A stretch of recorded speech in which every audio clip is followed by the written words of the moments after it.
JEE advance की strategy ढूंढ रहे हो, बिल्कुल सही वीडियो पर आए हो। ठीक है, तो इस वीडियो को आप पूरा देखना। तो स्वागत है दोस्तों आपका मेरे चैनल पे जिसका नाम है HPIIT BHU, और ये मेरे बारे में मेरी क्वालिफिकेशंस लिखी है, तुम लोग इसे पढ़ लेना, बाद में अपन कभी इसे डिस्कस करेंगे। ठीक है, तो सबसे पहले तुम लोग का जेईई मेंस कंप्लीट हो चुका है। अब सब हर किसी बंदे के दिमाग में यही आ रहा है कि जेईई एडवांस का भैया कैसे करें। हर कोई मेरे से कमेंट में यही पूछ रहा है या फिर टेलीग्राम पे। ठीक है, तो मोस्ट क्रिटिकल टाइम बोलूँगा इस टाइम पे। ठीक है, जो अभी फालतू टाइम वेस्ट कर दे रहे हैं ना, वो सबसे बड़े गधे हैं, वो सब बाहर जाने वाले हैं। यही होती है भाई रॉन्ग स्ट्रेटजी, मैं सही बता रहा हूँ। ठीक है, उन्हीं का सिलेक्शन नहीं होता है। ठीक है, क्योंकि मेंस में भी मेंस वाला बच्चा जो मेंस क्लियर किया हुआ है वो भाई पढ़ा तो है ही। ठीक है, तो क्या ऐसा चाहिए रहता है एडवांस वाले में, जो मतलब कुछ बच्चे राइट करते हैं और कुछ बच्चे रॉन्ग करते हैं और सिलेक्शन फिर उन्हें नहीं मिलता है। ठीक है, तो जो राइट करते हैं वो सबसे पहले लिख दें कमेंट सेक्शन में IITs, I will make it to IIT। ठीक है, अब आगे बढ़ते हैं अपन। सबसे पहले प्रिपरेशन के मेंस के बाद प्रिपरेशन का ये फर्स्ट फेज़ में ये करना है तुम्हें। पहले तो भाई रीसेट कर लो माइंडसेट। कैसे भाई, अब तुम ये समझो स्पीड का गेम नहीं है, स्पीड का गेम नहीं है ये जेईई मेंस भाई, डेप्थ का जेईई एडवांस भाई डेप्थ का होता है। कैसे, अब जैसे ये मान लो बिल्कुल बेसिक्स पूछता है, ये मान लो तुम जेईई वाले मतलब जो IITs पेपर बनाते हैं वो बेसिक्स पे ज़्यादा फोकस करते हैं, ना कि तुमसे कुछ बहुत उल जलूल क्वेश्चन पूछेंगे। ठीक है, बेसिक्स अगर किसी के भी क्लियर हुए वो बंदा कर लेगा। और लोग क्या करते हैं, स्पीड की वजह से पैनिक कर जाते हैं।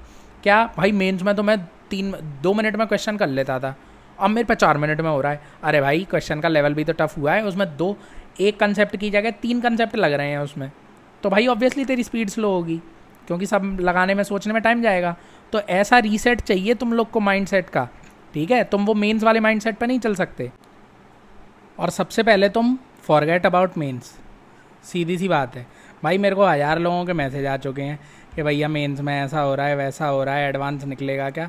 भाई तुम मेरा एग्जांपल ले लो, मेंस में मेरे थे 97 परसेंटाइल, या इससे भी कम थे शायद, 96.5 मान लो तुम लोग। ठीक है, अगर परसेंटाइल के मामले में बात करें तो भाई एडवांस में मेरी 10 के रैंक थी। इनफैक्ट मेरे से गलत भर गया था, वरना 3 के आती। बताओ अब तुम, और ये कितनी सिली मिस्टेक थी कि गलत भर गया, इस वजह से 10 के से सीधा 3 के से सीधा 10 के हो गई मेरी रैंक। तो ये सिली मिस्टेक भी तुम्हें नहीं करनी है, इसीलिए मैं बताऊंगा अभी तुम्हें प्रैक्टिस वगैरह कैसे क्या करनी है।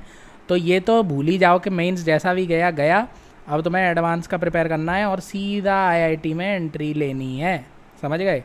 चलो नेक्स्ट पे आते हैं भाई। फ़ेज़ 2 क्या है, व्हाट टू स्टडी। सबसे पहली बात भाई, स्ट्रॉन्ग टॉपिक्स जो हैं तुम्हारे, मॉडरेट टॉपिक्स हैं और टफ़ टॉपिक्स हैं, इनको तुम्हें ही सेग्रीगेट करना है, कोई और तुम्हारे लिए सेग्रीगेट नहीं करेगा।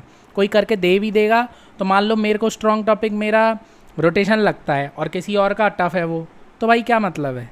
तो इसलिए ये तुम्हें ही सेग्रीगेट करना है कि स्ट्रॉन्ग, मॉडरेट और टफ़ कौन सा है।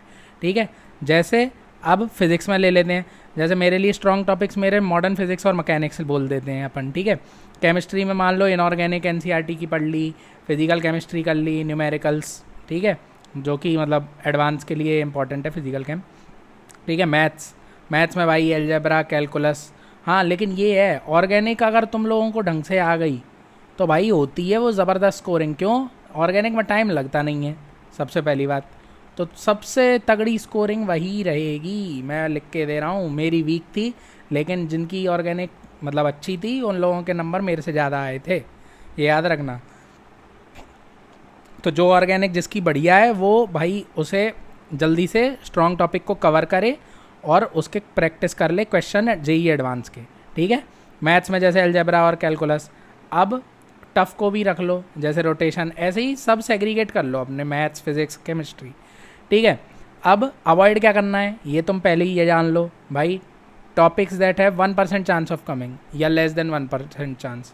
ठीक है, अब वो तुम्हें कैसे पता पड़ेगा किसके कम चांसेस हैं भाई? PYQ देखो ना, PYQ तुम्हारी बाइबल है, ये मान के चलो, ये मैंने लिखा भी है भाई, PYQ ही तुम्हारी बाइबल है। फेज़ 3 में क्या होगा भाई? सबसे पहले तुम बोलोगे हाउ टू प्रैक्टिस। प्रैक्टिस कैसे करें अब? ठीक है, ये सारी चीज़ें तो हो गई।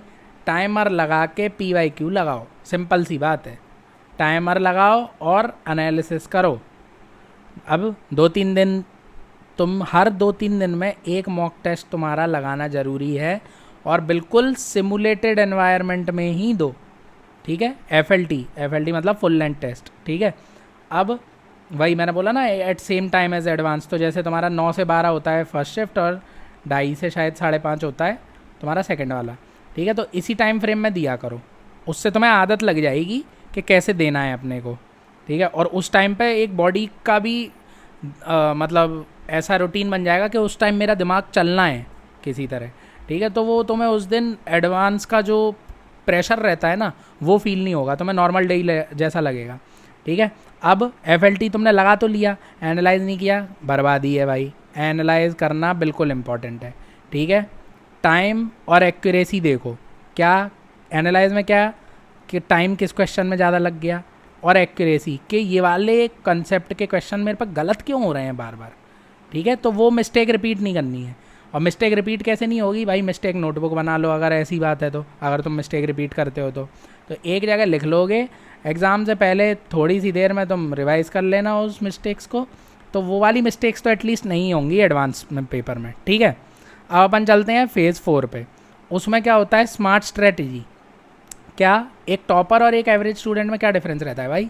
स्मार्ट स्ट्रेटजी फॉलो करते हैं टॉपर्स। ये मैंने अपने दोस्तों से पूछ के, जिनकी वो 823 रैंक वगैरह आई है और जिनकी वो 66 आई थी, है ना, ठीक है। तो इन लोगों से बात करके ही मेरे को ये चीज़ पता पड़ी थी। क्या भाई, 3 आवर देते हैं वो लोग एवरी सब्जेक्ट, तो बेसिकली 3 आवर इंटू 3 = 9 आवर्स तुम्हारे ये हो गए, ठीक है। अब 9 घंटे तुम रोज़ के पढ़ रहे हो, ठीक है। अब इस टाइम पे भाई डिस्ट्रैक्शन वगैरह, इंस्टा स्नैपचैट वगैरह सब बंद कर दो, मैं तो बोल रहा हूँ। मम्मी को दे दो अपना फ़ोन, ठीक है। और यूट्यूब तो चलो, यूट्यूब पे तो तुम देखते ही हो, तो वही है, ज़्यादा टाइम बर्बाद मत करना, मतलब वीडियो वगैरह जो काम की रहती हैं जैसे अपनी जैसी, तो इनको ज़रूर तुम फॉलो कर सकते हो, ठीक है। अब रिवाइज़ करो वीक एरियाज़। कौन से भाई? डेली 30 मिनट्स रिवाइज़ करना है वीक एरिया। जैसे मान लो मेरा रोटेशन था, ठीक है, तो ये मैं करता था। ऑर्गेनिक मान लो, ऑर्गेनिक मेरी बर्बाद थी बिल्कुल, मेरे दोस्त ने मेरे को लास्ट टाइम पे पढ़ाई थी, वही 823 वाले ने, ठीक है। अब मोस्ट इंपॉर्टेंट मंत्रा भाई, बिलीव इन योर सेल्फ। अगर खुद ही को नहीं लग रहा है, सब मेरे को यही हमेशा मतलब यही रिक्वेस्ट आती है, भैया निकल जाएगा ना, निकल जाएगा ना, निकल जाएगा। अरे यार, तू खुद ही डाउट कर रहा है खुद पे, तो कैसे निकलेगा तेरा भाई? तू खुद सोच कि हाँ निकलेगा। तो इसलिए तुम लिखो भाई, अगर कोई यहाँ तक आ गया है तो कमेंट्स में लिखो I believe in my self, ठीक है। मैं मान लिया भाई एडवांस टफ है, इम्पॉसिबल नहीं है, लेकिन ये बात भी याद रखो, मैंने भी निकाला है, तुम्हारा भी निकल जाएगा, ठीक है। अब चलते हैं अपन एंड पे। क्या भाई, एनालाइज कैसे करें मॉक्स और ऑर्डर ऑफ चैप्टर्स वगैरह, ठीक है। तो इस पे मैं अलग वीडियोस बना दूंगा, इस पे तुम कमेंट कर देना कि ये भैया पार्ट 2 ले आओ इनका, या फिर ऐसे ही इनका ही नाम ही लिख देना कि ये वाली वीडियोस चाहिए, तो फिर मैं इन पर वीडियो बना दूंगा। और लाइक करना, सब्सक्राइब करना और इनके लिए कमेंट करना। तो मिलते हैं नेक्स्ट वीडियो में, बाय बाय।